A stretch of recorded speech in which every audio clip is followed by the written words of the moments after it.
Hi everyone. Uh, During my experiences, I've learned that if you are going to get a watch restored, the place that's going to do the restoration needs to have three things: a laser welding machine, a lipping machine, and a lathe. Basically, for example, look at this Caseback's original angles. A lipping machine is a machine that has two parts. One part angles the parts that's going to be restored, and another part is just a disc turning, and that way you can perfectly get angles like this one. Now the place that I sent a watch to be restored to advertised itself as a professional restoration, let's say, point. And from the Instagram photos you see before and after photos were just excellent, but as you can see they just polished this case back and sent it back like it is. And the worst part is that I didn't even send the case back to be polished. I just sent a part of the case to be laser welded and refinished, and they actually did quite a bad job on that as well. I mean, you could see welding points all over, and it wasn't actually filled at all. So basically, it's a cautionary tale. It's better if you do your own restoration. I mean, the results are much, much, much better. And I think if a restoration place doesn't have these three tools, you shouldn't even bother. As far as I see on my research, Zimmerman watch repair, I think in US had really good results and a professional approach, but I haven't seen another place that really did a good job. I've asked a couple of places about their approach, and actually, when you talk to these people, you can understand that much of them are uh, almost bipolar like. I mean, their approach is definitely not professional. You can ask some questions, and the replies you get are very basic. So basically, it's a caution. I mean, also on communities, you see people appreciating really bad jobs. I don't think many people are uh, that much appreciative of what needs to be done. For example, I've recently seen someone praise a very bad restoration job, and uh, I mean, the original watch was like in this condition, and basically it was polished and sent back, and the guy actually liked that because he probably couldn't see scratches like this, but also the angles were lost too. So basically, it's a caution, and I'm very unhappy with this Polish case, and I'm going to try and uh, restore the finish and angles on my own with a forge or chuck and just a drill, which is my setup, and show you back the results. If you are going to attempt this, a tip I have is to use hot glue just inside the logo as a safety measure. It's really hard to get a masking tape on there, but hot glue is an easy and removable way of protecting the logo in case you slip. And I've just touched the upper side with a polishing stick once, basically a stick with sandpaper attached on it, and you can already see how much better it looks, how much sharper it looks. And I hope with minimal touching I can make this look more professional rather than polished. And here is an intermediary bad result. It's very easy to get mixed lines like this. So basically you have to go at it until the entire surface that you are working is uniform.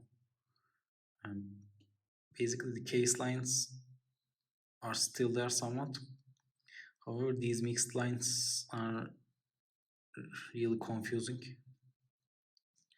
And one thing to note myself is some glare engineering. Uh, for example, if this was a regular finished surface, I think it makes sense to, instead of um, going deep into these pits, just finish them first and then do the actual finish.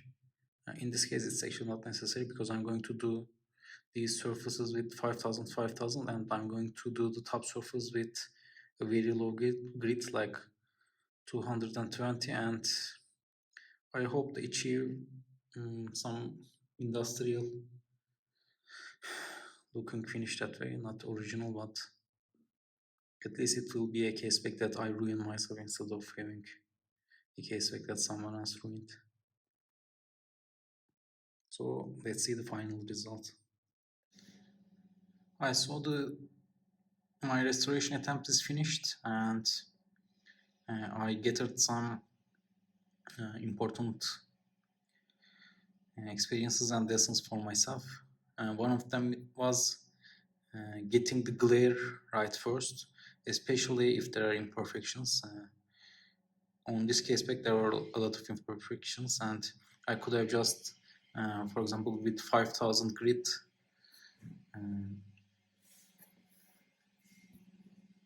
first a manual go at it and get in that, for example, pits like that one, and afterwards just with 2 touches, one at the top and one at the side, get a better look than this, and don't go in deeper. So this was the lesson. I'm actually working towards restoring this polished gold caseback and forge. And for example, for this one, I think it's almost perfect. So I'm just thinking of 2 touches, one here and one here. And I actually saw this cheating method from a Japanese restorer. Normally, the side isn't brushed. However, he touched the side too, and kind of like gave back some definition to a watch that lost that definition. And I did the same too. For example, you can see 3 faces here, but I mean it was polished, so the 3 faces are gone, and I made a lot of mistakes too. And let me list those mistakes. I was using a wooden block to touch as a flat tool to touch, and afterwards that wood was getting distorted too, so it was losing its flatness. I've recently switched to a metal stick to wrap the sandpaper around and touch at different angles, and finally managed to at least achieve something uniform, if not original. So that was one lesson. Another lesson was the glare one I talked about, and it was something I already knew. If you are touching an object with a flat surface, you can't get in deep surfaces, and you have to get them to match the intended finish first and then do that final task. And if I did this on this caseback, I would maybe save 2 or 3 layers at least. I could just take away 1 layer from each side and get this look. There would be some imperfections here, but at least it would be more open to a proper restoration later on. But I like to look, honestly. I mean, at this final iteration, I really like to look. I mean, it's not definitely not original, but at least it's not badly polished. But this was definitely a failure, and it was because of the points I talked about, the wood getting deformed. And I'm glad I got these sorted out on this donor caseback. that was previously ruined. So that's it. I'm pretty soon going to move on to this one. I have some ideas. For example, you can see the definition being lost on the logo too. For example, I'm thinking of masking here and kind of like imitating the shadows that should have been there on these details. So under these details, I'm going to mask them and just added a little bit of shadow under these details to kind of try and amplify the definition that was lost, kind of like find a way to imitate that definition. This is actually not in such a bad shape. It was polished, but I think with minimal touching, like one touch here, maybe even don't touch here, just polished at an angle with the metal stick. Don't touch here and just touch it once here to get that brush finish that is original to gold coated or gold Casebacks, and afterwards I can just add the dots that should have been around the stars and near the observatory, and add some dots here that are normally there on original Casebacks. So basically this is why I've been building some experience to just get this Caseback to a more, or let's say less abused state. The sad thing is it was probably looking like this with just a little bit of scratching, and someone thought it was a good idea to just polish it before sale. I got this one at melt value, maybe even below melt value. I'm very thankful to the seller. It was, as far as I remember, it was his father's watch. He got it polished and redialed, and I'm going to try and restore it. Anyway, thank you for watching, and I hope you have a good day.